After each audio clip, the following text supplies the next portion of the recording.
தற்சமயம் கேரளாவில் வயநாடில் நடக்கக்கூடிய அந்த சம்பவங்களை நாம் பார்த்துக் கொண்டிருக்கிறோம். நிலச்சரிவு, மக்கள் எத்தனையோ பேர் வஃபாத் ஆயிட்டாங்க, எத்தனையோ உயிர்கள் போயிடுச்சு, ஊரே இல்லாமல் போயிடுச்சு இல்லையா?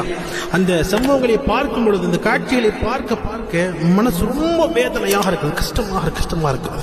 எனவே ஒரு ஹதீஸை பார்த்தால் மனசு கொஞ்சம் ஆறுதலாக இருக்கு.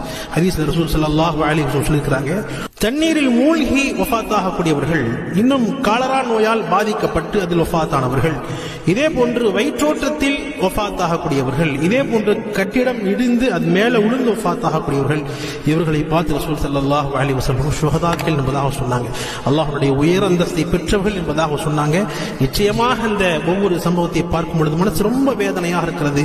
யாரெல்லாம் வஃபாத் ஆகியிருக்கிறார்களோ அல்லாஹ் அவர்களை ஷஹீதுடைய அந்தஸ்தை நசீபாக்குவானாக. யாரெல்லாம் தன்னுடைய குடும்பத்தை, வீடுகளை இழந்திருக்கிறார்களோ அவர்களுக்கு அல்லாஹ் அழகிய பொறுமையை நசீபாக்கி அருள்வானாக. மேலும் நம் அனைவருக்கும் அது போன்ற